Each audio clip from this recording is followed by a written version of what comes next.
তার কণ্ঠ কাঁপছিল, কিন্তু কথাগুলো বলার পর আর কিছু বলার শক্তি রইল না। তারপর সে নিশ্চুপ হয়ে গেল, চোখ বন্ধ করল। দুপুরের সেই ভয়ানক মুহূর্ত।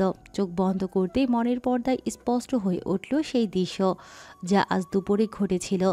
আবরার ফাহাদ, তার তীক্ষ্ণ দৃষ্টি, ভ্রুকুটি করা চোখ এবং সেই রক্তে ভেজা হাত।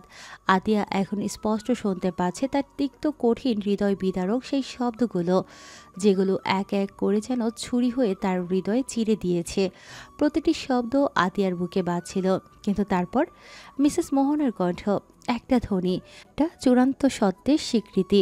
ঘর তখনও নিস্তব্ধ ছিল, কিন্তু সেই মুহূর্তে আবরারের চেহারায় যে বিস্ময় আর অবিশ্বাস ফুটে উঠেছিল সেটা আতিয়া কখনো ভুলতে পারবে না। সে থমকে গিয়েছিল, তার চোখ বিস্ফোরিত হয়েছিল, যেন এক মুহূর্তে তার সমস্ত দুনিয়া উল্টে গেছে। কিন্তু সে এক মুহূর্ত সেখানে থাকেনি। একটা কথাও না বলে, কোনো ব্যাখ্যা ছাড়াই আবরার দরজা ঠেলে বেরিয়ে গিয়েছিল। আবরার চলে যেতেই আতিয়া দৌড়ে সিঁড়ি বেয়ে নিজের রুমে উঠে এসেছিল। দরজা বন্ধ করেই কান্নায় ভেঙে পড়েছিল। তার দু চোখ দিয়ে অঝরে পানি পড়ছিল, কিন্তু সে কোনো শব্দ করছিল না। যেন সে বুঝেই উঠতে পারছিল না এই কান্না তার যন্ত্রণা নাকি তীব্র অভিমানের। আর সন্তানদের নিয়ে যে তিক্ত কথা আবরার বলে গিয়েছিল সেগুলো তার হৃদয়কে ছিন্ন ভিন্ন করে দিয়েছে। আমার সন্তান জারজ, এটা কিভাবে সম্ভব? কিভাবে সেই মানুষ যে একদিন তাকে ভালোবেসেছিল, যে একদিন তার অস্তিত্বের সবচেয়ে বড় অংশ ছিল, সে আজ তার সন্তানদের নিয়ে এত বাজে কথা বলতে পারে? আতিয়া জানে আমরা রেগে গেলে কতটা অন্ধ হয়ে যায়, কিন্তু তাই বলে নিজের সন্তানদের অস্বীকার করবে? তার বুকের মধ্যে প্রচণ্ড চাপ অনুভব করল, যেন শ্বাস নিতে পারছে না। এই ঘটনার পর যারা অতিথি হয়ে এসেছিল তারা একে একে বিদায় নিয়েছে। ঘর জুড়ে ছিল এক অস্বস্তিকর পরিবেশ। কেউ কিছু বলছিল না, কিন্তু তাদের মুখের অভিব্যক্তি বলে দিচ্ছিল তারা বুঝতে পেরেছে কিছু ভয়ানক ঘটেছে এই বাড়িতে। ফারিহার শরীরও ভালো ছিল না, তাই রাকিব তাকে নিয়ে চলে গেছে। অরিশ যে এতক্ষণ আতিয়ার পাশে ছিল সেও একটু আগে চলে গেছে। এখন পুরো বাড়িটা নিঃশব্দ, শুধু আতিয়া আর তার সন্তানরা একা রুমে আছে, আর মিসেস মোহনা আর মিস্টার নাফিস নিচে ড্রয়িং রুমে বসে। আতিয়া আবার তার সন্তানদের মুখের দিকে তাকালো। ছোট্ট মুখ দুটো কত নিষ্পাপ, কত মায়া ভরা। সে তাদের হাত শক্ত করে ধরল। তার চোখে এখন আর কেবল কষ্ট নেই, এখন সেখানে একটা প্রতিজ্ঞা জ্বলজ্বল করছে। সে নিজের সন্তানদের রক্ষা করবে। কেউই তাদের অসম্মান করতে পারবে না, কোনোভাবেই না। রাত গভীর থেকে গভীরতর হচ্ছে। পুরো বাড়ির বাতাসে যেন অদৃশ্য এক চাপা উত্তেজনা, এক গুমোট অনুভূতি ছড়িয়ে আছে। এই রাতের অন্ধকারে যেন অনেক না বলা কথা হারিয়ে যাচ্ছে। একে অপরের দিকে ছুড়ে দেয়া বিষাক্ত শব্দগুলো এখনও বাতাসে প্রতিধ্বনিত হচ্ছে। ঘরের ভেতরে ল্যাম্পের ক্ষীণ আলো জ্বলছে, যা কেবল ঘরের এক কোণ আলোকিত করেছে। বাকি অংশ এখনো অন্ধকারে আচ্ছন্ন। চারপাশ এতটাই নীরব যে আতিয়া তার বুকের ধুকপুকনি স্পষ্ট শুনতে পাচ্ছে। এই গভীর নীরবতার মধ্যেই দরজায় একটা ক্ষীণ শব্দ হলো। নিঃশব্দে রুমের ভেতরে প্রবেশ করল আবরার। ভাঙাচোরা এক ক্লান্ত পুরুষ, সে ক্লান্ত, বড্ড ক্লান্ত। তার পা দুটো ঠিকমতো চলতে চাইছে না, পুরো শরীর দুলছে, যেন যে কোনো মুহূর্তে মাটিতে লুটিয়ে পড়বে। ধীরে ধীরে এগিয়ে এসে বিছানার কাছে এলো সে। কিছু একটা বিছানায় পড়ে যাওয়ার শব্দে আতিয়া এক লাফে উঠে বসল। তার প্রথম দৃষ্টি গেল পাশে শুয়ে থাকা দুই সন্তানের দিকে। বুক কেঁপে উঠল। কোথাও কোনো ক্ষতি হলো না তো? কিন্তু না, আরিয়ান আর আনিয়া এখনও গভীর ঘুমে আচ্ছন্ন। আতিয়া নিঃশ্বাস ফেলে স্বস্তি পেল। তারপর ধীরে ধীরে চোখ তুলল বিছানার দিকে। ল্যাম্পের মৃদু আলোয় ছায়ার আবছাভাবে দেখা যাচ্ছে বিছানার একপাশে পড়ে থাকা অবয়ব আবরার। তার নিখুঁত শক্ত চেহারার আজ ক্লান্তির ছাপ স্পষ্ট। চোখ দুটো আধখোলা, মাথাটা ঝিম ধরে আছে। এক হাতে মাথা চেপে ধরে কপালের শিরাগুলো ফেবলানো, যেন প্রচণ্ড মাথা ব্যথায় কাতর। আর তার শরীর যেন দীর্ঘ সময়ের ধকল বয়ে নিয়ে এসেছে এখানে। আতিয়া একটা শব্দও করল না। সে ধীরে ধীরে তার সন্তানদের আরও একটু শক্ত করে আগলে নিল, যেন কেউ তাদের ছিনিয়ে নিতে এলে সে বুক চিতিয়ে দাঁড়াবে। তার নীরবতা যেন বোঝাচ্ছিল, এই রুমে তুমি নেই, আমি নেই, শুধু আমার দুই সন্তান আছে।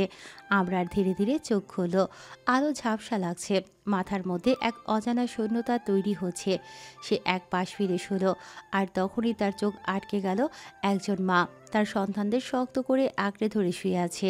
আরিয়ান তার ছোট্ট হাতে আতিয়ার পোশাকের কোনা মুঠো ধরে রেখেছে, যেন তার একমাত্র নিরাপদ আশ্রয় তার মা। আনিয়া মায়ের বুকের কাছে মুখ গুজে গভীর ঘুমে। তার ছোট্ট মুখে এক প্রশান্তির ছোঁয়া, যেন এই ছোট্ট জগতে সে সম্পূর্ণ নিরাপদ। এই দৃশ্য দেখে আবরারের বুকের ভিতর কিছু একটা মোচড় দিয়ে উঠল। এই দুই শিশুর শরীরে তার রক্ত বইছে, কিন্তু সে আজকে তাদের পাপের ফসল বলেছিল। আবরার ধীরে ধীরে উঠে বসল, কিন্তু আতিয়া সে একবারের জন্য মুখ তুলে তাকালো না। তার চোখের পাতাগুলো শক্তভাবে বন্ধ, মুখের রেখাগুলো গভীর, যেন সে তার সামনে বসে থাকা ব্যক্তিকে অস্বীকার করছে। ঘরের ভিতর তখনও শূন্যতা, রাতের নিস্তব্ধতা যেন ধীরে ধীরে ভারী হয়ে আসছে। বাতাসে এক ধরনের চাপা উত্তেজনা, এক অদ্ভুত অনুভূতি ছড়িয়ে আছে। ল্যাম্পের ক্ষীণ আলোয় রুমের প্রতিটি কোণ নীরব সাক্ষী হয়ে আছে এই রাতেই, যেখানে সম্পর্কের দ্বন্দ্ব, যন্ত্রণার ছোঁয়া আর এক অজানা ভালোবাসার গল্প লেখা হচ্ছে। আবরার বিছানায় বসে থাকলেও তার দৃষ্টি সরাসরি আতিয়ার দিকে স্থির হয়ে আছে। তার ভেতরে এক অদ্ভুত টান অনুভব হচ্ছে, এক অনিবার্য আকর্ষণ যা কোনোভাবেই অস্বীকার করা যায় না। সে ধীরে ধীরে এগিয়ে এলো আতিয়ার দিকে, কিন্তু তার মুখের অভিব্যক্তি দেখে বোঝা যায় না সে কি ক্ষমা চাইতে এসেছে নাকি কিছু বলার জন্য। আতিয়া এখনো আগের মতোই রয়েছে, নড়ছে না, চুপচাপ বসে আছে, যেন সে এই মুহূর্তের জন্য প্রস্তুত ছিল না, কিংবা সে নিজের আবেগকে লুকিয়ে রাখতে চাইছে। আবরার আর এক মুহূর্ত অপেক্ষা করল না, সে হুট করে আনিয়াকে কোলে তুলে নিল। আতিয়া কিছু বলল না, সে কি বলবে? এই শিশুরা তো তারই রক্তের ধারা, তাদের কোলের মধ্যে তুলে নেওয়ার অধিকার আবরারের আছে, কিন্তু কোনো কটু কথা, কোনো আঘাত, এটা সে সহ্য করবে না। যদি আবরার কিছু ভুল বলে, যদি সে তাদের অবজ্ঞা করে, তাহলে একজন মা হিসেবে সে নিজের সন্তানদের রক্ষা করতে এক মুহূর্ত দেরি করবে না। আনিয়াকে কোলে নেয়ার পর আবরারের হাত কেঁপে উঠল, তার বুকের ভেতর দিয়ে যেন শীতল হাওয়া বয়ে গেল। এটাই কি পিতৃত্বের সুখ? এই ছোট্ট অস্তিত্বটাকে বুকে জড়িয়ে ধরতেই তার হৃদয়ে যেন কিছু একটার জন্ম হলো। এক অদ্ভুত অনুভূতি, যেন তার ভেতরে কেউ ক্রমাগত হাতুড়ি পেটাচ্ছে, যেন তার অস্তিত্বের এক নতুন অধ্যায় শুরু হলো। আবরার আনিয়াকে মুখের কাছে তুলল, তার কাঁপা কাঁপা ঠোঁট আনিয়ার ছোট্ট নরম গালে ছুঁয়ে দিল। এই প্রথম বাবার আদর পেয়ে যেন আনিয়া এক মুহূর্তের জন্য কেঁপে উঠল, তবে কিছুই বলল না, কোনো শব্দ করল না। তার নিঃশব্দ গ্রহণযোগ্যতা যেন আবরারের বুকের ভেতর আরও বেশি ধিক ধিক করতে লাগলো। আবরার আস্তে আস্তে আনিয়াকে বিছানায় শুইয়ে দিল, খুব যত্ন করে, যেন ফুলের পাপড়ি রাখছে। তারপর আবার সেই একই কাঁপা কাঁপা হাতে আরিয়ানকে কোলে তুলল। আরিয়ান একটু নড়ে চড়ে উঠল, কিন্তু চোখ খোলেনি। আবরার আরিয়ানকে বুকের কাছে টেনে নিল, তার গালে নিজের শুকনো ঠোঁট ছুঁইয়ে দিল। একই অনুভূতি, একই শীতল বাতাস, একই স্পন্দন, একই পিতৃত্বের নতুন আবিষ্কার। আবরার আরিয়ানকেও আনিয়ার পাশে সুন্দর করে শুইয়ে দিল, তারপর এক মুহূর্ত স্থির হয়ে তাকিয়ে রইল তাদের দিকে। এরা আমার সন্তান। এই উপলব্ধিটা যেন এখনও তার মনে পুরোটাই গেঁথে যায়নি, কিন্তু তখনও আতিয়া একদম নিশ্চুপ। সে একবারও মুখ তুলল না, একবারও চোখে চোখ মেলালো না। এই নীরবতাই যেন আবরারকে আরও বেশি বিক্ষিপ্ত করে তুলছিল। সে ধীরে ধীরে আতিয়ার দিকে তাকিয়ে হুট করে তার হাত টেনে নিল, এক ঝটকায় তাকে নিজের কোলের ওপর বসালো। আতিয়া হতভম্ব, এত দ্রুত সবকিছু হয়ে গেল যে সে বুঝতেই পারল না কি ঘটল। তারপর সে যখন উপলব্ধি করল, তখনই মোচড়াতে লাগলো, হাত ছাড়িয়ে নেয়ার চেষ্টা করলো, কিন্তু আবরার শক্ত করে ধরে রাখলো তাকে। তার লম্বা আঙুলগুলো শক্তভাবে আতিয়ার কোমর আঁকড়ে ধরে রেখেছে, যেন এই মুহূর্তে সে তাকে আর এক মুহূর্তের জন্য যেতে দেবে না। তারপর আস্তে করে আতিয়ার ঘাড় থেকে চুল সরিয়ে সেখানে মুখ ডুবিয়ে দিল। আতিয়া নিঃশ্বাস বন্ধ করে ফেলল। আবরারের নিঃশ্বাসের গরম স্পর্শ তার ত্বক পুড়িয়ে দিচ্ছে, তার মন এলোমেলো করে দিচ্ছে, কিন্তু সে হাল ছাড়বে না। সে ধস্তাধস্তি শুরু করলো, নিজেকে ছাড়ানোর চেষ্টা করলো, কিন্তু আবরারের শক্ত বাঁধনে সে আটকে আছে। আবরার তার কানের কাছে ফিসফিস করে বলল, এতদিন ধরে আমাকে ছাড়া থাকতে শিখেছিস তাই না? তাহলে এবার আমাকে নিয়েও বাঁচতে শিখে নেয় ঘরবালি। ঘরওয়ালি এই ডাকটা এতদিন পরে শুনে আতিয়া যেন আবেগে আপ্লুত হয়ে গেল। সারা শরীর ঠান্ডা হয়ে উঠল, চোখ বন্ধ করে নিল, কিন্তু হুট করেই কিছু মনে পড়তেই চোখ খুলে ফেলল। মুচড়ামুচড়ি করতে করতে রাগে কটমট করে বলল। রাত গভীর থেকে আরো গভীরতর হচ্ছে। ঘরের নিস্তব্ধতা যেন বাতাসের ভারী হয়ে থাকা অনুভূতি টের পাচ্ছে। ল্যাম্পের ম্রিয়মান আলোয় তাদের ছায়াগুলো দেয়ালে অস্পষ্টভাবে প্রতিফলিত হচ্ছে। তবুও এই নীরবতার মধ্যেও যেন এক প্রচণ্ড ঝড় বইছে। সে ঝড় একে অপরকে দাবিয়ে রাখতে চাইছে, একে অপরের হৃদয়ে দাবি প্রতিষ্ঠা করতে চাইছে। আবরারের শক্ত হাতে বন্ধি আতিয়া। সারা শরীর শীতল হয়ে এলো আতিয়ার। ঘরওয়ালি ডাকটা যেন তার অন্তরে শেকল বেঁধে দিল। এতদিন পর এই শব্দটা শুনতে হবে ভাবতেই পারেনি। একসময় এই শব্দটাই ছিল তার সবচেয়ে প্রিয়, কিন্তু আজ আজ কেন যেন মনে হলো এই ডাকটাও কেবল এক দখলদারির ঘোষণা, ভালোবাসার নয়। সে এক মুহূর্ত চোখ বন্ধ করল। মনে হলো যেন সময় থমকে গেছে, কিন্তু পরক্ষণেই তার হৃদয়ে অন্য এক তীব্র অনুভূতি খেলে গেল। না, সে দুর্বল হয়ে পড়বে না। হঠাৎ চোখ খুলে তীব্র আক্রোশে আবরারের বাঁধন থেকে মুক্ত হওয়ার জন্য নিজেকে ঝাঁকিয়ে ফেলল। রাগে চোখ দুটো কটমট করে তাকিয়ে বলল, কে আপনার ঘরওয়ালি? ছাড়েন আমাকে। আমাকে এইভাবে ধরার অধিকার আমি আপনাকে দেইনি। এই শব্দটাই যেন আগুন ঢেলে দিল আবরারের রক্তে। তার ভেতরের দাবিটা যেন আরও জ্বলে উঠল। আতিয়া তাকে অধিকার শেখাচ্ছে। যে মানুষটা কাগজ কলমে তার স্ত্রী, সে নারীর সমস্ত অস্তিত্ব তার বলে দাবি করে এসেছে, সে আজ তাকে তার সীমারেখা দেখাচ্ছে। না, এটা হতে পারে না। কোনো কিছু না ভেবেই, কোনো কিছু না বুঝেই আবরার হঠাৎ আতিয়ার ঘাড়ে জোরে কামড় বসিয়ে দিল। আহ! ব্যথায় আতিয়ার শরীর ঝাঁকিয়ে উঠল। সে দু হাত দিয়ে শক্ত করে নিজের কামিজ খামচে ধরল। চোখ বন্ধ করে ফেলল, যেন এই অপ্রত্যাশিত যন্ত্রণাটা সহ্য করতে চায়, কিন্তু ব্যর্থ। আবরার এত সহজে ছাড়বে না। সে মুখ তুলে নিয়ে এবার আতিয়ার নরম গলায় মুখ রাখল। নিঃশ্বাসের উষ্ণতা ছড়িয়ে দিল তার ত্বকে। আতিয়া আরও বেশি মোচড়ানোর চেষ্টা করল, কিন্তু ততক্ষণে আবরারের শ্বাস গরম হয়ে উঠেছে। কানের পাশে মুখ টেনে হাড় ভাঙা কণ্ঠে বলল, অধিকার? তুই আমাকে অধিকার শেখাচ্ছিস? তোর সব কিছুর অধিকার আমি কাগজে কলমে নিয়ে বসে আছি, আর তুই আমাকে সীমারেখা দেখাতে আসছিস? আতিয়া তখনও ধরা পড়ে আছে তার শক্ত হাতে, কিন্তু এবার সে উঠে তাকালো। তার চোখের ভিতর আর ভয় নেই, নেই কোনো দ্বিধা, বরং একটা গভীর কষ্টের ছায়া নেমে এসেছে। সে একটা তিক্ত হাসি দিল, একটা কষ্টে মোড়া অথচ ভয়ঙ্কর শক্তিশালী হাসি। তার ঠোঁট কেঁপে উঠল, কিন্তু সে স্পষ্ট উচ্চারণে বলে উঠল, হ্যাঁ, আপনার অধিকার আছে আমার ওপর, কিন্তু আবরার তাকিয়ে রইল তার চোখে, যেন কিছু একটার আভাস পাচ্ছে।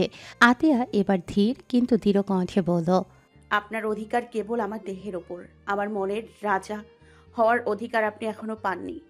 এই কথাটা যেন বাজের মতো আঘাত করল আবরারকে।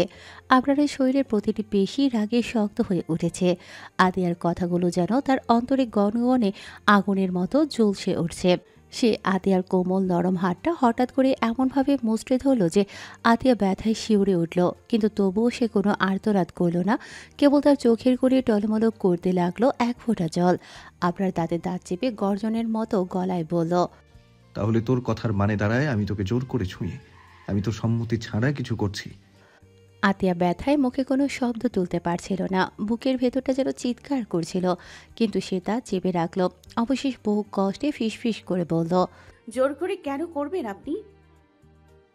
এই বেপরোয়া ভালোবাসা তো আমি নিজেই গ্রহণ করেছি, তাই তো আপনার দেয়া অস্তিত্ব গর্ভে ধারণ করেছি আমি। শব্দগুলো আবরারের হৃদয়ে বজ্রপাতের মতো আঘাত হানল। তার রাগ কমার বদলে যেন আরও দ্বিগুণ হয়ে উঠল। দাঁতে দাঁত চেপে একেবারে আতিয়ার মুখের কাছে গিয়ে শীতল কণ্ঠে ফিসফিস করে বলল, চুপ, একদম চুপ। নাগরদের গায়ে ঢলে থাকিস, তাতে তো তোর কষ্ট হয় না, আর আমি ছুতে গেলেই অধিকার শেখাস। আতিয়ার চোখ এবারও ছলছল করল, কিন্তু কণ্ঠে ছিল কঠিনতা। তার চোখের দিকে সোজা তাকিয়ে দৃঢ় স্বরে বলল, মিস্টার আবরার ফাহাদ, প্রথমত আমার চরিত্র এখনো কলঙ্কিত হয়নি, এতটা নিচে নামিনি যে স্বামী থাকতে অন্য পুরুষের গায়ে ঢলে পড়ব। আতিয়ার কথা যেন আবরারের রাগের সাগরে ঘূর্ণিঝড় তুলল। সে হঠাৎ করেই আতিয়ার কাঁধ চেপে ধরে ঝাঁকিয়ে দিল। তার ভেতরটা তছনছ হয়ে যাচ্ছিল, যেন শ্বাস নিতে গেলেও ব্যথা অনুভব হচ্ছে।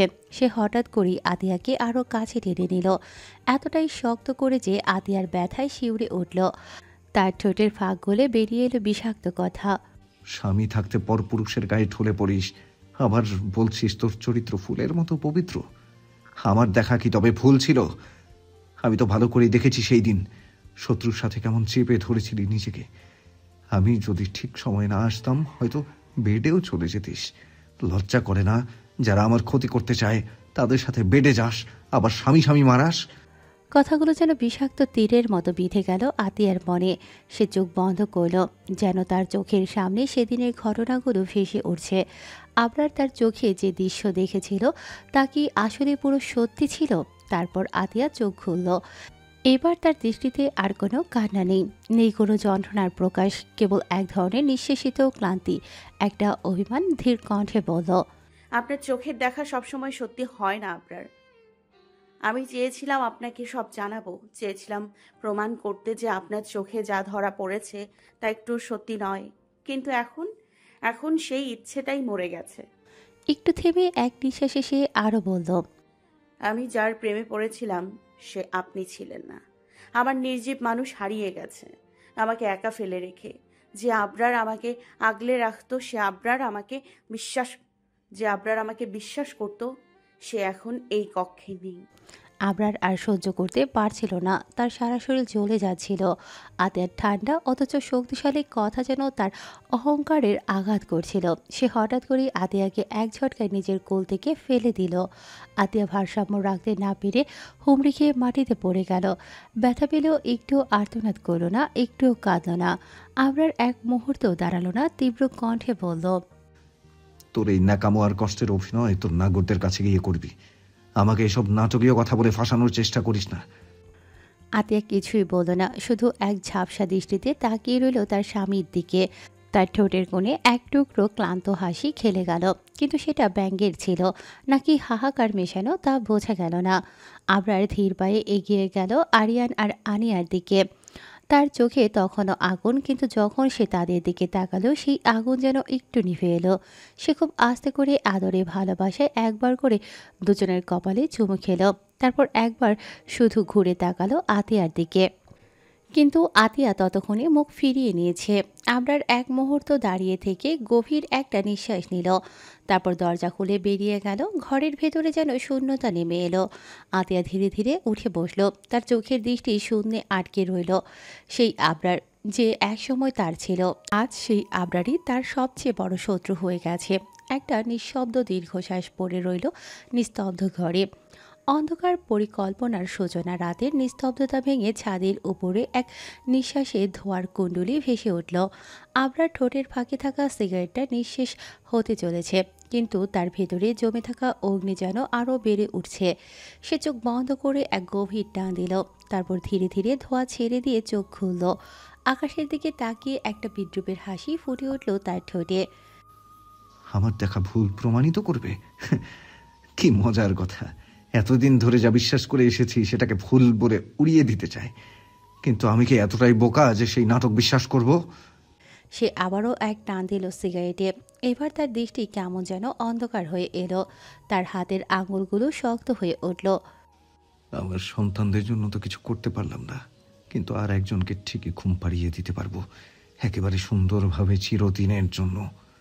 তার ঠোঁটের কোণে একটা বিদঘুটে হাসি ফুটে উঠল, কুৎসিত নিষ্ঠুর ভয়ঙ্কর এক হাসি। সে ধীরে ধীরে মাথা নিচু করল, যেন অন্ধকার তার শরীরে চারপাশে জড়ো হচ্ছে। নো টেনশন, আমি আসছি, শুধু রেডি থাকো। তারপর সিগারেটটা শেষ টান দিয়ে মাটিতে ফেলে দিল, জুতো দিয়ে পিষে নষ্ট করল। রাতের অন্ধকার বিদায় নিয়ে ধরনের বুকে সূর্যের আগমন ঘটল। আকাশের গাঢ় নীল রং ফিকে হয়ে আসতে লাগলো। রক্তিম সূর্য ধীরে ধীরে শহরের আকাশে উকি দিল। শহর যেন নতুন করে বাঁচতে শুরু করলো। চারপাশে কর্মব্যস্ত মানুষের ভিড়, কেউ ছুটছে অফিসের দিকে, কেউ রাস্তায় দাঁড়িয়ে চায়ের কাপে চুমুক দিচ্ছে, কেউ বা গাড়ির হর্নের শব্দে বিরক্ত হয়ে তাকিয়ে থাকছে সামনের দিকে। গরমের প্রকোপ যেন আগের থেকে বেড়েছে। ভোরের ঠান্ডা বাতাস এখন উধাও, তার জায়গা নিয়েছে একরকম ভ্যাপসা গরম। তবুও শহরের মানুষ থেমে নেই, কারণ থামলে চলবে না। পেটের তাগিদ, সংসারের দায়, জীবনের বাস্তবতা সবাইকে ছুটতে বাধ্য করে। কিন্তু এই ব্যস্ততার মাঝেও, এই নতুন দিনের আলোর মাঝেও এক কোণে দাঁড়িয়ে আছে একজন, যার ভেতরটা রাতের মতোই অন্ধকারে মোড়ানো। আবরার সে ঠান্ডা চোখে শহরের দিকে তাকিয়ে আছে। তার দৃষ্টি সোজা, স্থির কিন্তু ভয়ঙ্কর। কিছু একটা ঘটতে চলেছে, কিছু একটা ভয়াবহ। সকাল ৮টা বাজে। মৃদু রোদ জানালা দিয়ে ঘরে ঢুকে পড়েছে। হালকা বাতাস পর্দা দোলাচ্ছে। চারপাশে নীরবতার চাদর ছড়িয়ে আছে, যেন পুরো পৃথিবী একটু ধীর গতিতে চলছে। আতিয়া ধীরে ধীরে চোখ খুলল। ঘুম থেকে উঠেই সে প্রথমে চোখ ঘুরিয়ে চারপাশ দেখল। তার দেহে এখনো গত রাতের ক্লান্তি লেগে আছে, কিন্তু মনটা কেমন যেন হালকা লাগছে। সে পাশ ফিরতেই তার দৃষ্টি আটকে গেল। সোফায় বসে আছে আবরার, আর তার কোলে আরিয়ান আর আনিয়া খেলা করছে, হাত পা ছড়িয়ে। বাবার মুখের দিকে চেয়ে তারা নিজেদের ভাষায় কিছু বলছে, যা কেবল ওরাই বুঝতে পারে। আবরার গভীর মনোযোগে ওদের দিকে তাকিয়ে আছে, চোখে এক অদ্ভুত প্রশান্তি। একটা সময় সে অনিয়ার দিকে তাকিয়ে মৃদু স্বরে বলল, মামুনি, কি বলতে চাও? বাবাকে বলো। আবরারের কথায় অনিয়া খিলখিল করে হেসে দিল। ছোট্ট হাত দুটো নাড়তে লাগলো আর বাবল ফোলাতে শুরু করলো, যেন বাবার কথার উত্তর দিচ্ছে সে। আবরার এবার আরিয়ানের দিকে তাকালো, তার ছোট্ট মাথায় হাত বুলিয়ে বলল, বাবা, তুমি চুপচাপ কেন? বাবার উপর রাগ করেছো নাকি? কথা বলছি না দেখে। কিন্তু আবরারের কথা শুনে আরিয়ান মুখ ঘুরিয়ে নিল। তারপর কৌতূহলী চোখে চারপাশে তাকাতে লাগলো। হঠাৎ তার দৃষ্টি পড়ল আতিয়ার দিকে। বিছানায় বসে থাকা মাকে দেখে এক মুহূর্ত চুপ করে থাকলো সে। তারপর হঠাৎ করেই ফুপিয়ে কান্না শুরু করে দিল। আতিয়া হতভম্ব হয়ে গেল। সে তাড়াতাড়ি বিছানা থেকে নেমে এসে আরিয়ানকে কোলে তুলে নিল। মাত্রই তার বুকের কাছে টেনে নিয়েছে, আর তৎক্ষণাৎ আরিয়ান কান্না থামিয়ে দিল। মায়ের বুকের উষ্ণতা পেয়ে সে যেন শান্ত হয়ে গেল। আবরার বিস্মিত চোখে এই দৃশ্য দেখল। তারপর মৃদু হাসলো সে। এবার আনিয়ার দিকে তাকিয়ে ঠাট্টার স্বরে বলল, দেখেছো মামুনি, তোমার সাথে কথা বলেছি বলে তোমার ভাইয়া রাগ করেছে, তাই মুখ ঘুরিয়ে চলে গেল। আনিয়া বাবার কথা শুনে আবারও খিলখিল করে হেসে দিল। ছোট্ট হাত নাড়িয়ে বাবার দৃষ্টি আকর্ষণের চেষ্টা করল। আতিয়া পাশে দাঁড়িয়ে বাবা মেয়ের এই নিষ্পাপ মুহূর্ত উপভোগ করছিল। তার ঠোঁটে এক ঝলক হাসি ফুটে উঠল।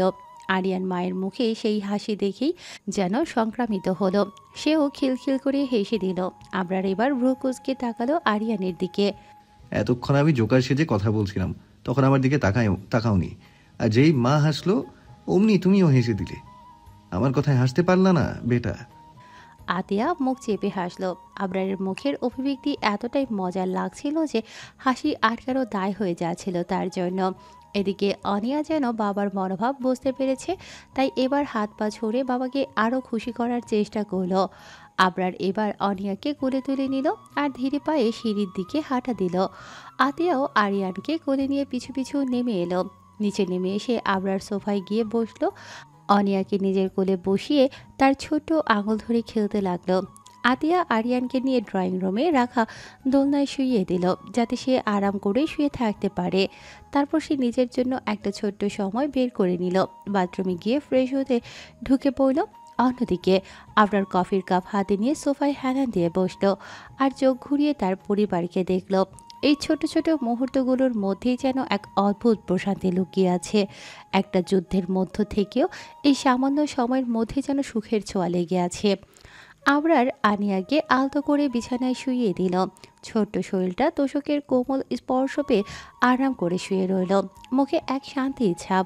তারপর আবরার চোখ ঘুরিয়ে তাকালো আরিয়ানের দিকে।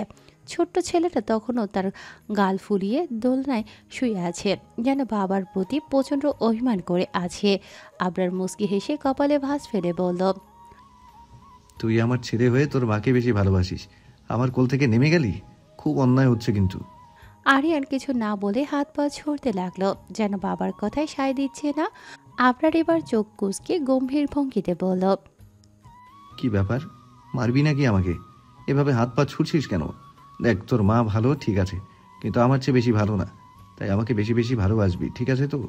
তার গলার স্বরে মজার ছাপ থাকলেও আরিয়ান তা বোঝার মতো বড় হয়নি। সে এক দৃষ্টিতে বাবার দিকে তাকিয়ে রইল, ঠোঁট দুটো ফুলিয়ে এমনভাবে মুখ করল যেন বাবার কথায় সে খুবই কষ্ট পেয়েছে। এরপর না বুঝেই মুখ হা করে হাউমাউ করে কেঁদে দিল। সারা ঘর তার ছোট্ট কান্নার শব্দে ভরে উঠল। আবরার হতভম্ব হয়ে গেল। সে তাড়াতাড়ি হাত বাড়িয়ে আরিয়ানকে কোলে নিতে চাইল, কিন্তু আরিয়ান এক ঝটকায় মুখ ফিরিয়ে নিল। আরিয়ান কাঁদতে কাঁদতে যখন পুরো ঘর মাথায় তুলল, তখনই রান্নাঘর থেকে মিসেস মোহনা আসতে আসতে বলল, এই এত চিৎকার চেঁচামেচি কিসের? মিসেস মোহনা দ্রুত ড্রয়িং রুমে আসলেন আর প্রথমেই তার চোখ পড়ল আরিয়ানকে কাঁদতে দেখে। তার বুক মমতায় ভরে উঠল। তিনি কোনো প্রশ্ন না করে তাড়াতাড়ি এগিয়ে এসে আরিয়ানকে কোলে তুলে নিলেন। মাত্রই তার বুকের কাছে টেনে নিলেন আর তৎক্ষণাৎ আরিয়ান কান্না থামিয়ে দিল। একটা দীর্ঘশ্বাস ফেলে সে বড় দাদির কোলে মাথা গুজে রইল, যেন এই জায়গাটাই তার সবচেয়ে নিরাপদ আশ্রয়। আবরার এবার চোখ শুরু করে বিড়বিড় করল, যেমন মা তেমন ছেলে, একমাত্র আমার মেয়েটাই আমার মতো ভদ্র শান্তশিষ্ট। তার কথা শুনে মিসেস মোহনা তাকিয়ে কড়া গলায় বললেন, ও চুপ কর তুই। এখন ছেলেকে কাঁদিয়ে এখন আবার অভিযোগ করিস? আবরার কপালে হাত রেখে একটা দীর্ঘশ্বাস ফেলল। গভীর রাত, হয়তো ঘড়ির কাঁটা তখন ঠিক একটায় এসে স্থির হয়েছে। ঘুমন্ত শহরের বুকে নীরবতা বিরাজমান।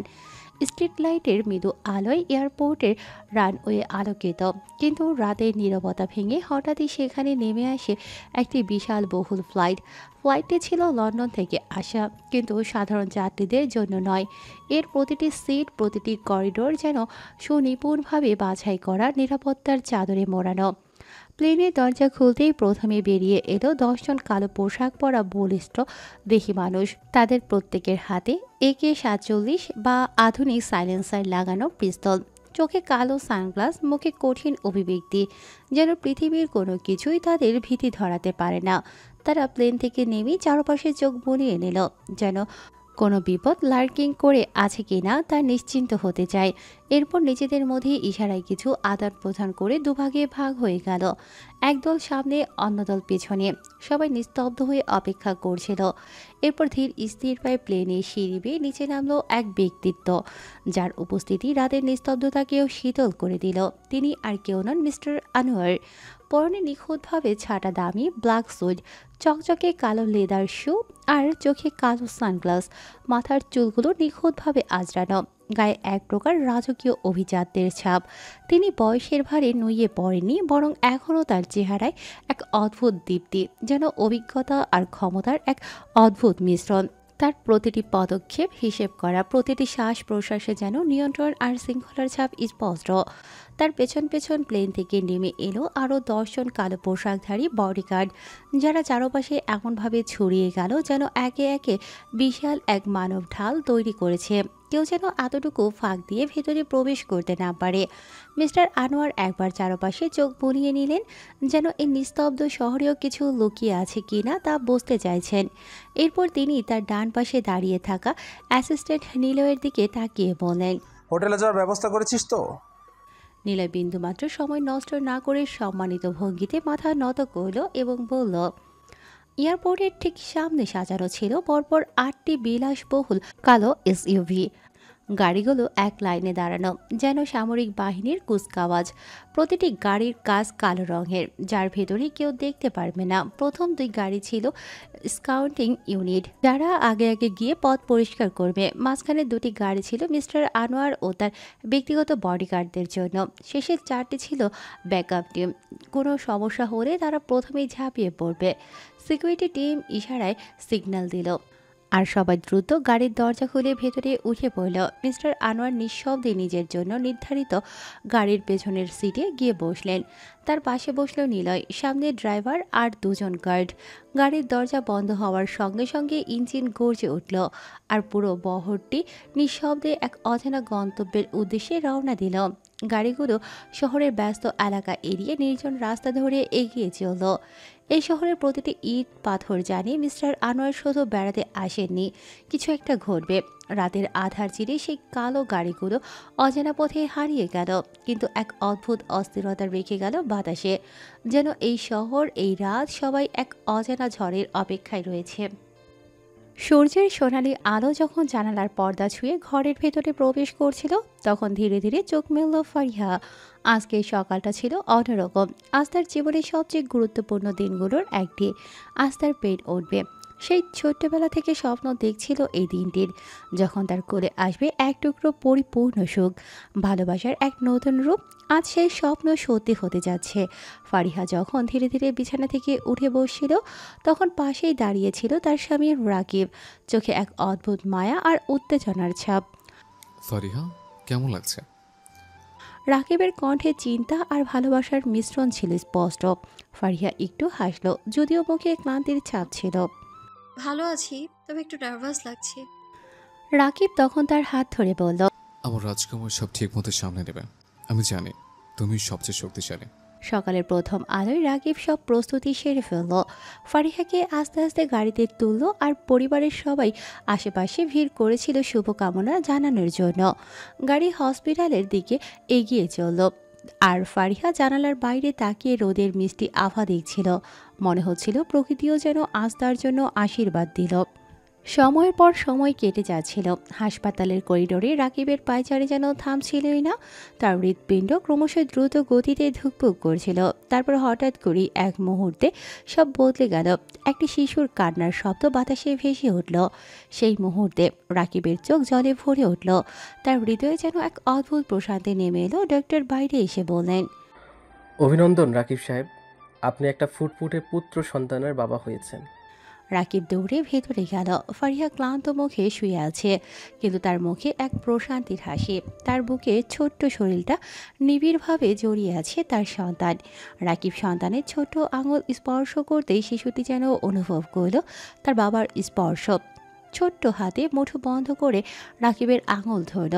রাকিব আর ফারিহা একে অপরের দিকে তাকিয়ে হাসল। আজ তাদের জীবন সত্যিকার অর্থেই সম্পূর্ণ হলো।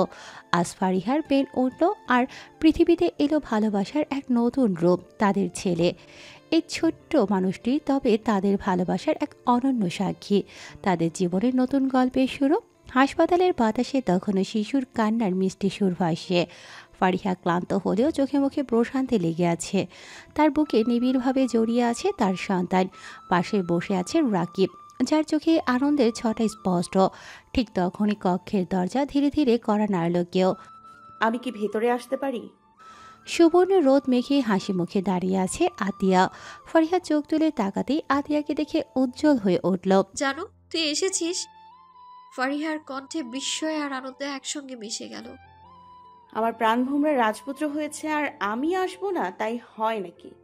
আতিয়ার কথা শুনে ফারিহা হালকা হাসলো। আতিয়া আপাতত একাই এসেছে। বাসায় মিসেস মোহনার কাছে আরিয়ান আর আনিয়াকে রেখে এসেছে। মিসেস মোহনারা পরে আসবে, বাচ্চাদের নিয়ে হাসপাতালে আসা ভালো হবে না, তাই নিয়ে আসেনি। আতিয়া দ্রুত কাছে এসে ফারিহার পাশে বসলো। তার চোখে যেন মুগ্ধতা। এক মা হয়ে আরেক মায়ের এই মহিমান্বিত মুহূর্তের সাক্ষী হওয়া যেন এক অদ্ভুতপূর্ণ অনুভূতি। কি সুন্দর হয়েছে রে ছোট্ট রাজপুত্র। আতিয়া শিশুটির ছোট্ট হাতে আঙুল রাখতেই সে যেন সাড়া দিল। মৃদু কেঁপে উঠল। রাকিব একটু দুষ্ট হেসে বলল, তোমার মেয়ে জামাইকে কেমন লাগছে ভাবি? আতিয়া দুষ্ট হেসে বলল, নিঃসন্দেহে আমার মেয়ের জামাই মাশাআল্লাহ অনেক সুন্দর হয়েছে। আতিয়ার কথা শুনে রাকিব আর ফারিহা হেসে দিল। রাকিব বলল, ভাবি তাহলে কিন্তু বিয়ে ফিক্সড। সে কবে থেকে তো হয়ে আছে, আর এখন আরও সুবিধা হয়েছে, মেয়ের বাপও চলে আসছে।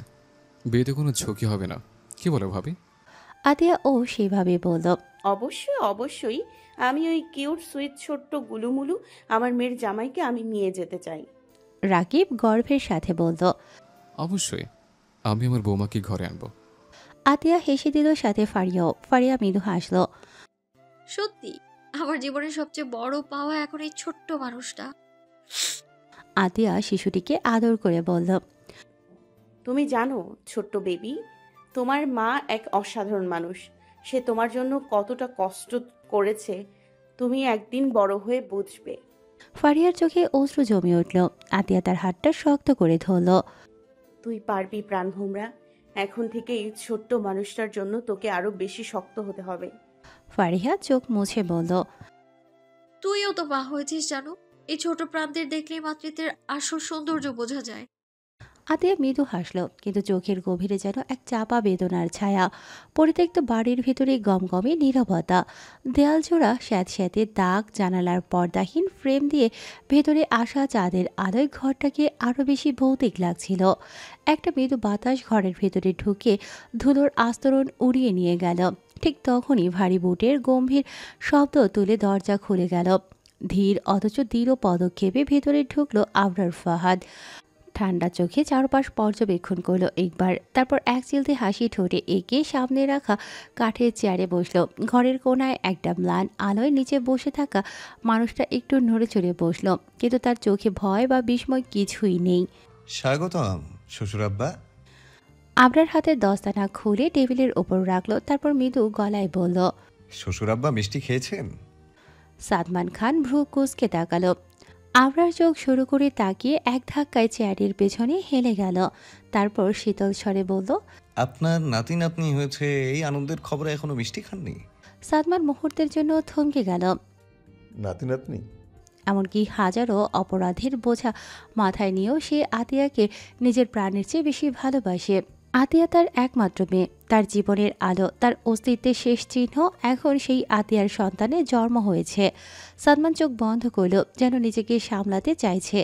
আবরার তার প্রতিক্রিয়া দেখে মুচকি হাসল। তবে কি আপনি খুশি? সাদমান ধীরে ধীরে চোখ খুলল। তার চোখে এক ধরনের প্রশান্তি খেলা করছিল, কিন্তু সেই প্রশান্তি কিছুক্ষণের মধ্যেই উড়ে গেল যখন আবরার হঠাৎ করে গম্ভীর হয়ে বলল, আপনার গুরু, যার জন্য এত খুন করেছেন, যাকে রক্ষা করতে আপনি এত চক্রান্ত করেছেন, সে কিন্তু দেশের মাটিতে পা রেখেছে। সাদমান হতভম্ব হয়ে তাকিয়ে রইল। কি বলছো? তার কণ্ঠ কাঁপল। আবরার একটু সামনে ঝুঁকে এলো, তার ঠোঁটে বিদ্রুপের হাসি। তুই যার জন্য উঠিস বসিস, তার দিন শেষ, আর তোরেও হাতে গোনা কিছু সময় আছে। সাদমানের কপালে ভাঁজ পড়ল। এবার সে আতঙ্কিত বোধ করল। আবরার ঠান্ডা গলায় বলল, এখন একটাই কাজ করতে পারিস শ্বশুর আব্বা, আল্লাহর কাছে নিজের পাপের জন্য ক্ষমা চাওয়া শুরু কর, কারণ আমি যখন আসবো তখন নিঃশ্বাস নেওয়ার সময়ও দেব না। এইটুকু বলেই আবরার উঠে দাঁড়ালো। তার হাঁটার শব্দ ধীরে ধীরে মিলিয়ে গেল অন্ধকার করিডোরে। দরজার কপাট শব্দ করে বন্ধ হয়ে গেল। সাদমান মাথা নিচু করল, একদম ফাঁকা অনুভব করছিল নিজেকে। এই বন্দিঘরে বসে সে বুঝে গিয়েছে এখান থেকে তার মুক্তি নেই। এখন শুধু অপেক্ষা, মৃত্যুর অপেক্ষা। সে ক্লান্ত হয়ে একটা দীর্ঘশ্বাস ফেলল। ঠোঁটে একরকম বিধ্বস্ত হাসি ফুটে উঠল। তবে এটুকু স্বস্তি, আমার আতিয়া সুখে আছে। রাতের নিস্তব্ধতায় তার কণ্ঠ মিলিয়ে গেল। চাঁদের আলো এসে তার অবয়বটাকে আরো রহস্যময় করে তুলল। এই রাতটা তার শেষ রাত হতে পারে, এবং হয়তো এটাই তার পাপ মোচনের শেষ সুযোগ। সারা রাত কাজের চাপ নিয়ে আবরারের মেজাজ একটু খিটখিটে হয়ে গিয়েছে। গতরাতে 3টা গুরুত্বপূর্ণ মিটিং ছিল, এবং সকালে উঠে আবার একের পর এক ফোন কল, কাজের নির্দেশনা আর একাধিক শিওর সঙ্গে কথা বলে সে পুরোপুরি ক্লান্ত হয়ে পড়েছে। সকাল 11টা, আর তার মন যেন একেবারে ফাঁকা হয়ে গিয়েছে। কোনো কিছুতেই মন বসছিল না। এর মধ্যে মাথায় একটা অস্থিরতা ছিল, যেন কিছু একটা খুব তাড়াতাড়ি করতে হবে, কিন্তু কিছুই সে ঠিকঠাক করতে পারছিল না। সে একবার বেঁচে যাওয়া সময়টা ভাবল। একটা শান্তিপূর্ণ মুহূর্ত কই পাবো? একটু বিরক্ত হয়ে অফিসের কাজ শেষ করার পর আরিফকে সব বুঝিয়ে দেয়। তারপর মার্সিডিজ নিয়ে বাড়ির উদ্দেশ্যে রওনা হয়। গাড়ির সিটে বসে মাথায় হাত রেখে আবরার মনকে শান্ত করার চেষ্টা করছিল। সারাদিনের দৌড়ঝাঁপ আর চাপের মধ্যে তার একান্ত শান্তি চাইছিল, যা তাকে বাসায় গিয়ে পেতে হবে। গাড়ির হেডলাইটের আলো কেটে ঘরটিতে ঢুকতেই আবরারের চোখে পড়ে সোফায় বসে থাকা দোলনাটিতে শুয়ে থাকা তার ছোট্ট সন্তানদের দিকে। তারা দুজন দোলনায় শুয়ে হাত পা ছড়িয়ে খেলছে। একেবারে নিষ্পাপ তাদের ছোট ছোট হাত পা ছোড়াছুড়ি করে আনন্দের সাথে খেলা করে যাচ্ছে। এই দৃশ্য দেখে আবরারের মনটা এক মুহূর্তে হালকা হয়ে গেল। তার অস্থির মনের মধ্যে যেন এক শীতল হাওয়া বয়ে গেল। এতক্ষণ যাবতীয় তিক্ততা, ক্লান্তি এক মুহূর্তে কোথায় যেন হারিয়ে গেল। তার দাদি মিসেস মোহনা সোফায় বসেছিল এবং খুশি মনে তার সন্তানদের খেলা দেখছিল। আবরারের চোখে তার দাদির নরম স্নেহপূর্ণ চেহারা পড়ল, আর তার মন আরও নরম হয়ে গেল। বাচ্চাদের কাছে যাওয়ার আগে আবরার ঠিক করল আগে একবার শাওয়ার নেবে, একটু বিশ্রাম নেবে, তারপর বাচ্চাদের কাছে যাবে। আবরার ক্লান্ত শরীর নিয়ে সিঁড়ি বেয়ে উপরে উঠে গেল। এক একটি ধাপ যেন তাকে আরও ক্লান্ত করে তুলছিল। অফিসের কাজ, মিটিং, ফোন কল, মিস্টার আনোয়ারের দেশে ফেরা, সবকিছু তার মাথার মধ্যে ঘুরছিল। বাড়ি পৌঁছানোর পরও তার মনের মধ্যে এক অস্থিরতা ছিল। শাওয়ার নেওয়ার জন্য সে নিজের রুমের দিকে হাঁটতে শুরু করলো, কিন্তু হঠাৎ করেই তার চোখ পড়ল ওয়াশরুমের দরজার দিকে, যা তখন খট করে খুলে গিয়েছিল। আতিয়া বের হয়ে আসছিল। সে সদ্য গোসল করেছে এবং তার মুখে এক অদ্ভুত প্রাকৃতিক সৌন্দর্য ফুটে উঠছিল। গা ধোয়া কাঁচা তাজা পানির স্নিগ্ধতা যেন পুরো ঘরটিতে ছড়িয়ে পড়ছিল। আতিয়ার মাথায় কিছু ছিল না, আর তার চুল থেকে পানি ঝরঝর করে পড়ছিল। হালকা ফোঁটা ফোঁটা পানি তার গা, মুখ এবং গলা বেয়ে ঝরে পড়ছিল এবং সেটা যেন এক নিখুঁত সুন্দর দৃশ্য তৈরি করছিল। এক ফোঁটা পানি আতিয়ার ঠোঁটের কোণে পড়তেই তার ঠোঁটের তেলটা যেন আরো উজ্জ্বল হয়ে উঠল। সে এক অদ্ভুত স্নিগ্ধতায় স্নান করা ছিল, যেন পৃথিবী থেমে গেছে। তার সাদা পাতলা ত্রিবিসের রঙও যেন তার সৌন্দর্যকে আরো বেশি ফুটিয়ে তুলছিল। ওড়না দুটি দুই পাশে রাখা যেন তার সহজাত সৌন্দর্য আরো গাঢ় হয়ে ওঠে। আবরারের মন ঘুরে গেল। তার মনের মধ্যে থাকা কিছুই সে মনে রাখতে পারছিল না। আতিয়ার এই মাতাল করা লুক, শীতল শান্তি সব মিলিয়ে আবরারের মনে এক অস্থির অনুভূতি তৈরি হলো। তার মনের ভিতরটা যেন এক একটা আগুনে জ্বলছিল। তার খুব ইচ্ছে হচ্ছিল এই মুহূর্তেই আতিয়াকে কাছে টেনে নিক আর তার মাতাল করার লুকে খুন হোক, কিন্তু সে নিজেকে কোনো রকম কন্ট্রোল করছিল, যেন কোনোভাবেই পরিস্থিতি বেশি অস্বস্তিকর হয়ে না যায়। আতিয়া এই পুরো দৃশ্য জানলেও যেন তার চোখের সামনে কিছুই দেখছে না। সে কিছুই অনুভব করছিল না, অথবা সে মন থেকে দেখছিল না। তার কাছে নিজের শৃঙ্খলা সবচেয়ে গুরুত্বপূর্ণ ছিল। সে ঠিক যেমন আগের মতো একটু লক্ষ্য না করে ড্রেসিং টেবিলের দিকে এগিয়ে গেল এবং একটা তোয়ালে নিয়ে চুল মুছতে শুরু করলো। আতিয়ার এই মনোভাব আবরারের মনে একটু ক্ষোভ আর রাগ সৃষ্টি করল, কিন্তু আবরার বুঝতে পারছিল এই মুহূর্তে সে রেগে গেলেও তার ঝামেলা করতে ভালো লাগছিল না। আগে শাওয়ার নেবে, পরে দেখা যাবে। আবরার 10 মিনিট পরে শাওয়ার নিয়ে বেরিয়ে এলো। তার শরীরটা একদম শীতল আর সতেজ মনে হচ্ছিল, তবে ভেতরে একটা অদ্ভুত উত্তেজনা আর প্রশান্তি ছিল। খট করে ওয়াশরুমের দরজা খোলার আওয়াজে হতেই আতিয়া পিছু ফিরে তাকালো। আবরার স্রেফ একটি তাওয়াল পেঁচিয়ে বেরিয়ে এসেছে ওয়াশরুম থেকে। তার গা থেকে পানি ঝরঝর করে পড়ছিল। আতিয়া এই দৃশ্য দেখে অবাক হয়ে চোখে হাত দিল, যেন সে কিছু অস্বস্তিকর দেখছে। আবরারের ভ্রু কুঁচকে নিল আতিয়াকে চোখে হাত দিতে দেখে, এবং সে ধীরে ধীরে আতিয়ার দিকে এগিয়ে এসে বলল, এই মেয়ে, চোখে হাত দিয়েছো কেন? আতিয়া সোজা মুখ করে বলল, অসভ্য পুরুষ, জামা পরেন। তার গলায় কিছুটা ক্ষোভ ছিল, যেন আবরারের এই দৃষ্টির সাথে সে পুরোপুরি আরামদায়ক অবস্থায় নেই। আবরার তখন তার দিকে তাকিয়ে কিছুটা ধমকে দিয়ে বলল, তো আমি কি একবারও পোশাক ছাড়া আছি নাকি? টাওয়েল তো জড়িয়ে আছি। আতিয়ার চোখ মুখ কুঁচকে গেল। তার মনে এক ধরনের অস্বস্তি ছিল। জামা পরেন। সে দ্রুত বলল, যেন আবরার তাকে কোনোভাবে বিভ্রান্ত করতে না পারে। আবরার ভ্রুযুগল কুঁচকে বলল, পড়ছি, কিন্তু তুমি চোখে হাত দিয়েছো কেন?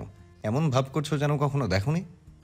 তার মুখে একটু রসিকতা ছিল, যেন আবরার তার মেজাজে একটু খেলা করতে চাচ্ছিল। আতিয়ার রেগে গিয়ে বলল, অসভ্য পুরুষ, কি সব বলছেন? যান আগে জামা পরে নিন। তবে তার গলার ভেতরে কিছুটা অস্বস্তি আর লাজুকতা ছিল, যেন সে নিজের ক্ষোভ আর লজ্জা মিলিয়ে একটি মিশ্র অনুভূতি ভোগ করছিল।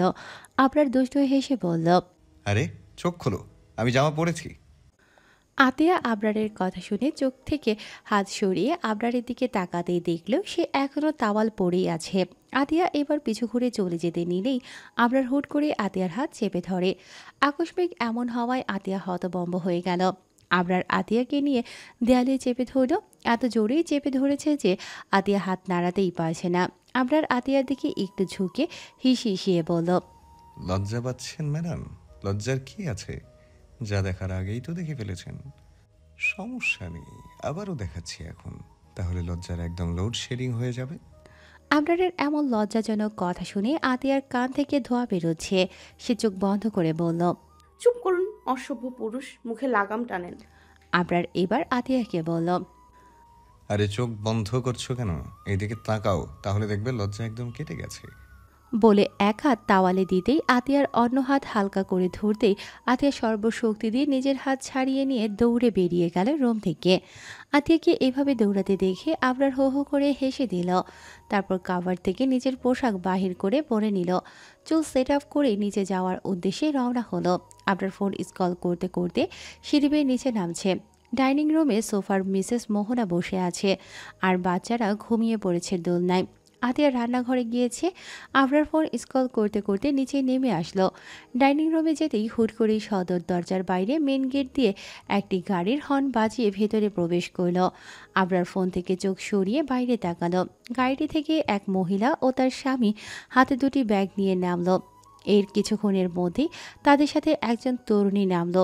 হাতে ছিল সোনালি চিরকালীন স্মাইলে। আবরার চোখ কুঁচকে তাকালো। এক মুহূর্তে সেই তরুণী যেন ভীষণ পরিচিত মনে হলো, কিন্তু কেন? সে তো নিশ্চয়ই কখনো দেখেনি।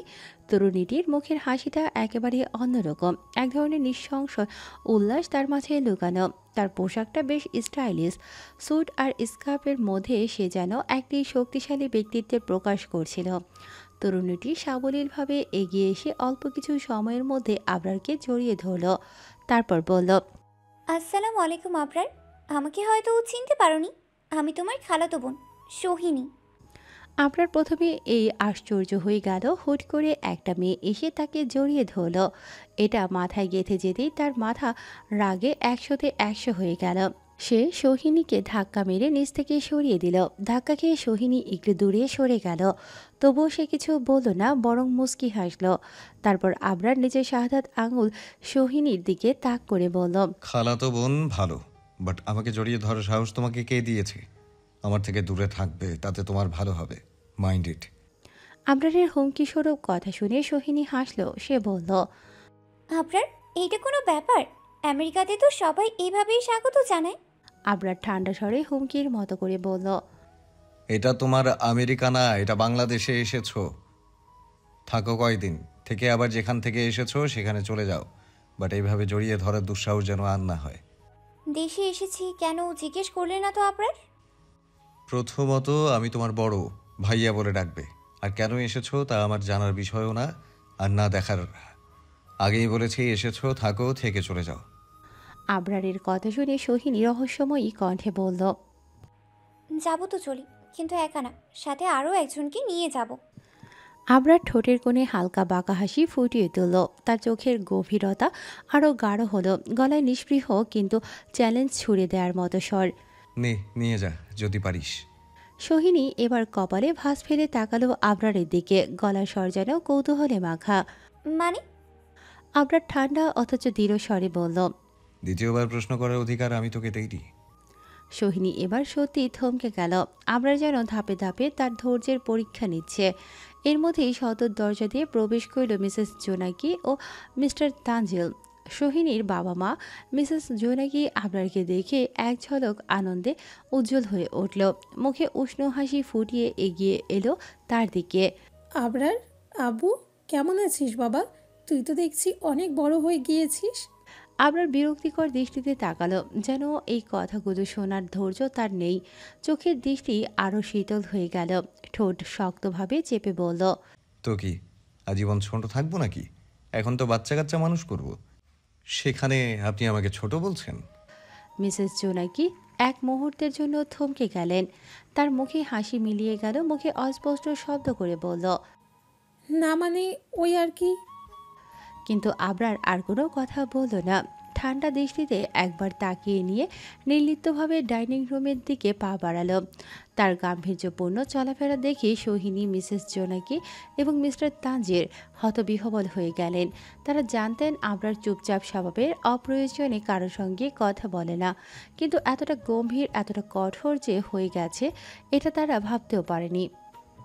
আবরার ধীর পায়ে এগিয়ে গেল ড্রয়িং রুমের কোণের দিকে, যেখানে একটা ছোট্ট দোলনা রাখা আছে। দোলনার নরম কুশনের উপর শুয়ে আছে তার দুই টুকরো প্রাণ, আনিয়া আর আরিয়ান। মাত্র 4 মাস বয়স তাদের। এত ছোট যে পৃথিবীর রঙিন রূপ তারা এখনও পুরোপুরি চিনতে শিখেনি। তবুও তারা জানে এই পরিচিত মুখটা যে তাদের বুকের কাছে তুলে নেয়, ভালোবাসায় ভরিয়ে দেয়, সে তাদের বাবা। আবরার ধীরে ধীরে দোলনার সামনে হাঁটু গেড়ে বসল। দুহাতে দোলনা একটু নেড়ে দিল, হালকা দুলতে লাগলো সেটি। ছোট্ট আনিয়া নরম ঠোঁট উল্টে কিছু একটা বলতে চাইল যেন। ক্ষীণ একটা শব্দ বেরিয়ে এলো তার গলা থেকে। পাশেই শুয়ে থাকা আরিয়ান ছোট্ট হাত পা ছুঁড়ে বাবার দৃষ্টি আকর্ষণের চেষ্টা করল। আবরার ওদের দিকে মুগ্ধ চোখে তাকিয়ে রইল। তার গাম্ভীর্যপূর্ণ মুখটা একটু নরম হয়ে এলো, চোখে এক অনিবার্জনীয় ভালোবাসার আভা। সে আলতো হাতে আনিয়ার ছোট্ট হাতের আঙুল নিজের বড় হাতের ভেতর নিয়ে বলল, বাবার রাজকন্যা কি করছে? আনিয়া বাবার আঙ্গুল আঁকড়ে ধরল, যেন তার সব নিরাপত্তার জায়গা এটাই। আরিয়ানও হাত পা ছুঁড়ে বাবার মনোযোগ চাইল। আবরার হাসলো, তারপর ওদের দুজনের কপালে একসঙ্গে চুমু দিল। ঠিক তখনই পেছন থেকে ভেসে এলো অবাক হয়ে ওঠা এক গলায় চাপা শব্দ, সোহিনী। তার মা মিসেস জোনাকি আর বাবা মিস্টার তানজির চুপচাপ দাঁড়িয়ে দেখছে এই দৃশ্য। তারা ভাবতেই পারেনি আবরার যে এত কঠোর, এত গম্ভীর। সে এভাবে কোমলভাবে বাচ্চাদের যত্ন নিচ্ছে। তারা জানতো আবরার শক্ত, নির্দয়, এমনকি তার মুখে হাসিও খুব কম দেখা যায়। কিন্তু এই দৃশ্য, সোহিনীর মুখে অবিশ্বাসের ছাপ ফুটে উঠল। তার ঠোঁটের কোণে এক ফুটো টুকটুকে হাসি ছিল, যেটা ইতিমধ্যে মিলিয়ে গেছে। কিন্তু চোখ দুটোতে ঈর্ষা আর হতাশার মিশ্রণ। সে কি ভেবেছিল? মিসেস জোনাকি ফিসফিস করে বললেন, আপনার এতটা বদলে গেছে? আবরার এবার পেছনে ফিরে তাকালো। তার চোখের দৃষ্টি মুহূর্তেই আবার কঠোর হয়ে উঠল। গলার স্বর আবার সেই আগের মতোই বরফ শীতল। তোমাদের কিছু বলার আছে? সোহিনী এক মুহূর্ত চুপ করে রইল, তারপর ধীর কণ্ঠে বলল, এই বাচ্চা দুটো কার আপনার? আর তুমি এইভাবে ওদের আদর যত্ন করছো? আবরারের ঠোঁটের কোণে এক ঝলক তাচ্ছিল্যের হাসি ফুটে উঠল। তারপর ঠান্ডা গলায় বলল, তুই আমাকে চেনার চেষ্টা করিস না সোহিনী, কারণ আমি যা সেটা বোঝার ক্ষমতা তোর নেই। তারপর সে আবার ফিরে গেল দোলনার কাছে, যেখানে তার দুই সন্তানের ছোট ছোট হাত বাবার শক্ত আঙুল আঁকড়ে ধরে আছে। এই পৃথিবীর সব শত্রুদের বিরুদ্ধে সে যেন প্রতিজ্ঞাবদ্ধ, এদের কেউ স্পর্শ করতে পারবে না। রান্নাঘর থেকে ধীর পায়ে বেরিয়ে এলেন মিসেস মোহনা আর আতিয়া। আতিয়ার হাতে তখনও রান্নার হালকা গন্ধ লেগে আছে, আর মিসেস মোহনার মুখে স্বাভাবিক প্রশান্তির ছাপ। তারা দুজন একসাথে ড্রয়িং রুমে প্রবেশ করতেই খেয়াল করলেন সবাই আবরারের দিকে তাকিয়ে হতভম্ব হয়ে আছে। আবরার তখনও আনিয়া আর আরিয়ানের দোলনার পাশে দাঁড়িয়ে। তবে এক মুহূর্ত পরই যেন নিজের মধ্যে ফিরে এলো। কোনো কিছু না বলে সিঁড়ির দিকে পা বাড়ালো। আবরার সোজা সিঁড়ি বেয়ে উপরে উঠে গেল। তার ঘুমানো দরকার। শরীর আর মন দুটোই যেন ক্লান্ত হয়ে পড়েছে। এই মুহূর্তে কারো সঙ্গে কথা বলার ইচ্ছে তার নেই। দরজাটা আস্তে করে লাগিয়ে দিল, যেন বাইরে কোনো শব্দ তাকে বিরক্ত করতে না পারে। নিচে আতিয়া ধীর পায়ে এসে বাচ্চাদের দোলনার পাশের সোফায় বসল। তার চোখ জোড়া মমতায় ভরে উঠল। 4 মাস বয়সী তার ছোট্ট দুটি সোনামণি গভীর ঘুমে আচ্ছন্ন। নরম নরম নিঃশ্বাসের শব্দ পর্যন্ত শোনা যাচ্ছে।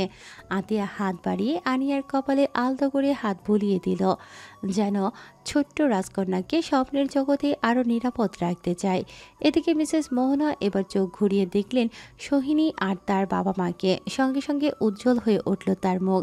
এক ঝলক হাসি এনে এগিয়ে এলেন। আরে জোনাকি আম্মু, কেমন আছিস?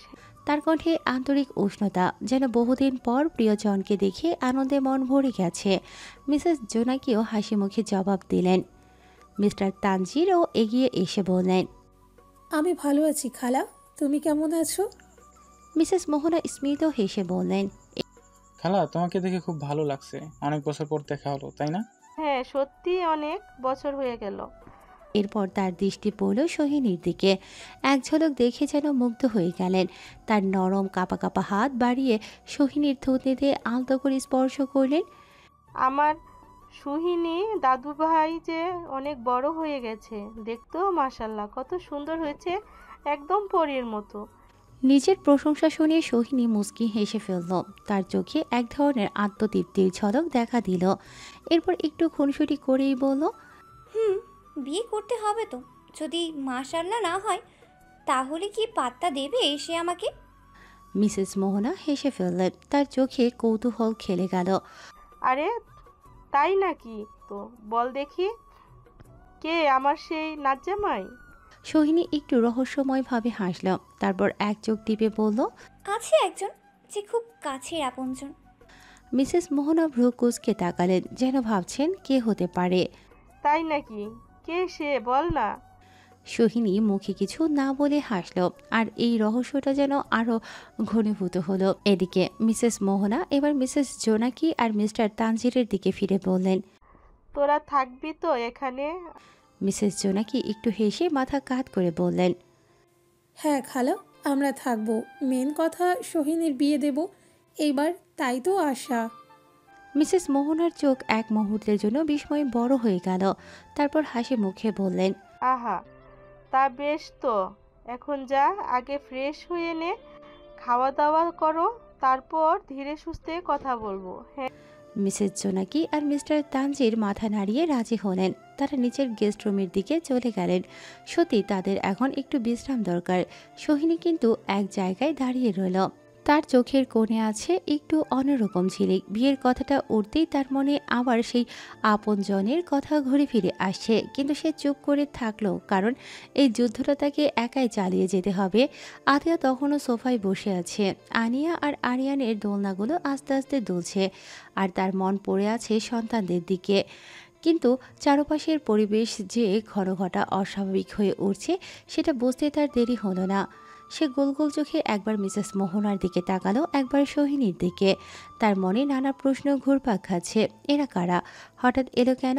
এতদিন তো কখনো এদের সম্পর্কে শোনেনি, অথচ এখন মনে হচ্ছে এদের সবার সঙ্গেই আবরারের পুরনো কোনো সম্পর্ক আছে। অন্যদিকে সোহিনী এক ঝলক আতিয়ার দিকে তাকিয়েছিল, তবে চোখে একরাশ তাচ্ছিল্যের ছাপ ফুটে উঠল। প্রথমে ওর মনে হয়েছিল কিছু একটা বলবে অথবা জিজ্ঞেস করবে, কিন্তু পরক্ষণেই ইচ্ছেটা হারিয়ে গেল। এখন তার এসবের কোনো প্রয়োজন নেই। তবে আতিয়াকে দেখেই তার মেজাজ বিগড়ে গেল। বিশেষ করে আতিয়ার পরনের পোশাক দেখে তার ভীষণ অস্বস্তি লাগতে শুরু করলো। গা গুলিয়ে উঠল যেন, চোখ সরিয়ে নিল সাথে সাথেই, যেন আর এক মুহূর্ত এই দৃশ্য সহ্য করতে পারছে না। মনে মনে বিরক্ত হয়ে বলল, আগে ফ্রেশ হয়ে আসি, তারপর না হয় ওর ব্যাপারে ভাববো। এই মেয়ে আসলে কি ভেবে বসে আছে নিজেকে? একটা কাজের মেয়ে হয়ে কি দারুণভাবেই না সোফায় বসে আছে, এত বড় সাহস!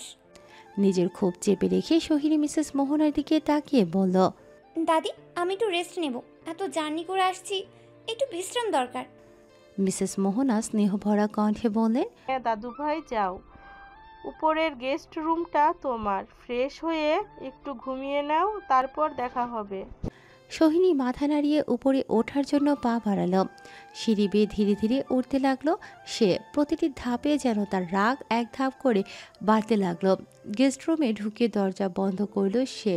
গভীর শ্বাস নিয়ে একটু আয়নার সামনে দাঁড়ালো। নিজেকে দেখলো, নিজেকে বোঝানোর চেষ্টা করলো, কিন্তু মনের ভেতরে যেন আগুন জ্বলছে।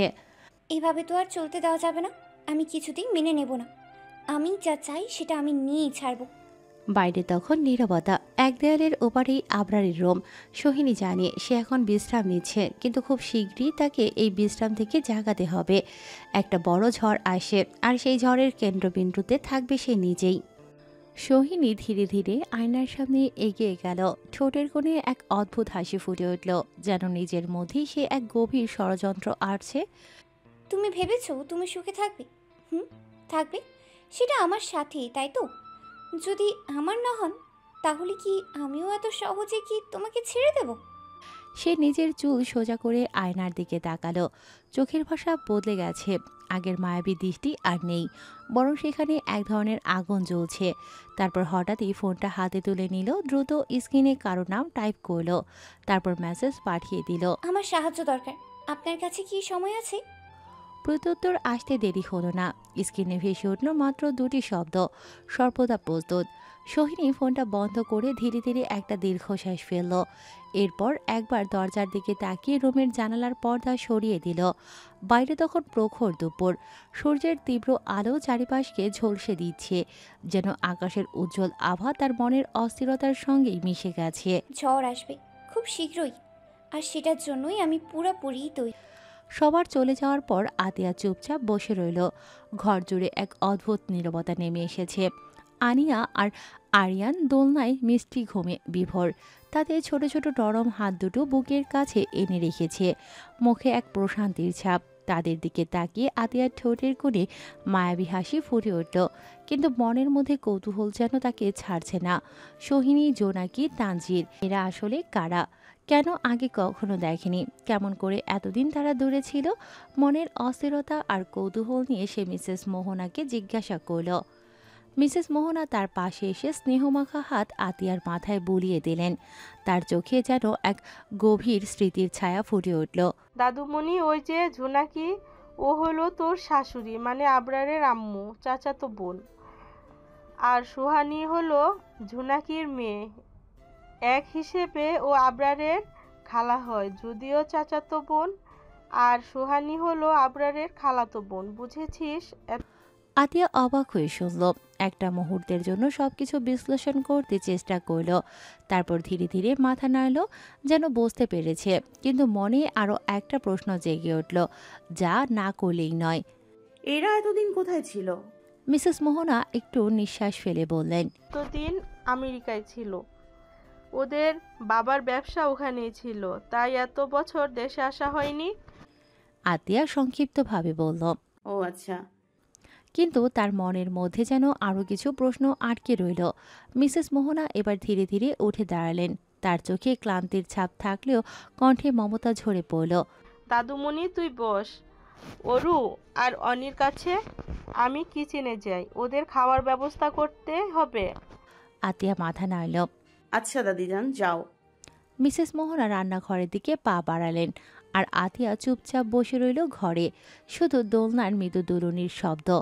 আনিয়া আর আরিয়ানের ঘুমন্ত মুখের দিকে তাকিয়ে আতিয়া দীর্ঘশ্বাস ফেলল।